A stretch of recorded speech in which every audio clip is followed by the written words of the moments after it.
வணக்கம். Welcome back wrestling வெறியர்களே. இன்னைக்கு நம்ம இந்த வீடியோல பார்க்க போற விஷயம் தெரியுங்கன்னா, ஆஃப்டர் ரால ஒரு பெரிய சம்பவமே நடந்திருக்கு. அது என்னன்றது தெரிஞ்சுக்கலாம். அதான் தெரிஞ்சுக்கிறதுக்கு நீங்க நம்ம சேனலை சப்ஸ்கிரைப் பண்ணி வச்சுங்க.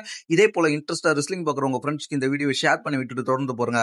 ராவோட மெயின் ஈவெண்ட்டை பொறுத்த வரைக்கும் ஜே யூசோ லாஸ்ட் வாரம் வந்து சோலோ சிக்காவை தோக்கடிச்சதுனால சோலோ சிக்காவை வந்து பிளட் லைன்ல சேரணும், அது ரோமன் ரிக்ஸ் முன்னாடி சேரணும் அப்படின்ற மாதிரி சொல்லுவாரு. அதே போல தான் அந்த செக்மெண்ட் நடந்துச்சு. அந்த செக்மெண்ட்ல வந்து என்ன நடந்துச்சுன்னு கேட்டீங்கன்னா, ஒரு கட்டத்துல ஒரு எல்ஏ நைட் வந்து சோலோ சிக்காவுக்கு ஹெல்ப் பண்ண வருவார். சோலோ சிக்கா விட்டு எல்ஏ நைட்டை அட்டாக் பண்ண சொல்லுவாங்க. ஆனா கடுப்பான சோலோ சிக்கா எல்ஏ நைட்டை அட்டாக் பண்றதுக்கு பதிலாக ரோமன் ரிங்ஸுக்கே தன்னோட தம் ஃபினிஷரை போட்டு தெறிக்க விட்டுருவாரு. அதுக்கப்புறம் எல்ஏ நைட்டும் சேர்ந்து, அதாவது எல்ஏ நைட்டும் சோலோ சிக்காவும் சேர்ந்து யூசோஸையும் பிளட் லைனையும் போட்டு அடிப்பாங்க. இதுல வந்து ஜேக்கப் ஃபேக்டிவ் அடிக்க மாட்டாங்க. ஜேக்கப் ஃபேக்டிவ் அட்டாக் பண்ண வருவாரு. ஆனா ரோமன் ரிங்ஸ் தடுத்துருவாரு. ஜேக்கப் ஃபேக்டிவ் வந்து அட்டாக் பண்ணக்கூடாதுன்னு சொல்லி ரோமன் ரிங்ஸ் கெட்டி போட்டு வச்சிருப்பாரு. அவரை வந்து எந்தவித செயலும் செய்ய விடாம வச்சிருப்பாரு. இப்படிப்பட்ட சூழ்நிலையில என்ன நடந்துச்சுன்னு கேட்டீங்கன்னா, ரா முடிஞ்ச உடனே ரோமன் ரிங்ஸ் அடி வாங்கி ஸ்டேஜ்ல கிடப்பாரு. ஜேக்கப் ஃபேக்டிவ் அந்த மூலையில கை கட்டி நிப்பாரு.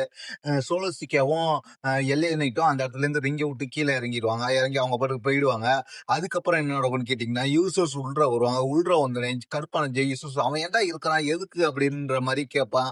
ஏன்னா அவன் ஒண்ணுமே செய்யல, ஒரு அட்டாக் கூட பண்ணல, ஒரு ஹெல்ப் பண்ணல, அதனால ரோமன் ரிங்ஸ்ட போய் எதுக்காக அப்படின்ற மாதிரி கேட்பான். கடுப்பான ஜாக் ஃபேக்டோ ஏற்கனவே வந்து அட்டாக் பண்ண முடியல யாருமே அப்படின்ற விரக்தியில இருப்பார். ரொம்ப விரக்தியில உச்சத்துல கோவத்துல இருப்பாரு.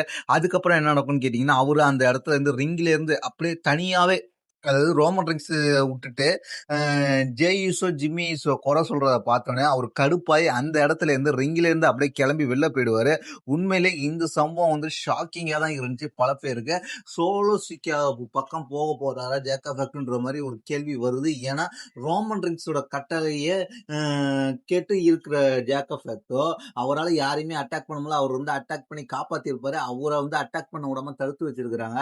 ஜெய்ஸோக்கும் அவருக்கும் செட் ஆகல. ஜெய்ஸோ அவரை குறை சொல்லிக்கிட்டு இருக்காரு. இந்த சூழ்நிலை கடுப்பான ஜேக்கப் ஃபேக்டோ ரிங்கில் ரோமன் ரிங்ஸையும் யூசர்ஸையும் விட்டுட்டு தனியா அவர் பாட்டு ரொம்ப நேரம் நின்றுட்டு தனியா விரக்தியில இருந்து அந்த இடத்த விட்டு கிளம்பி போவாரு.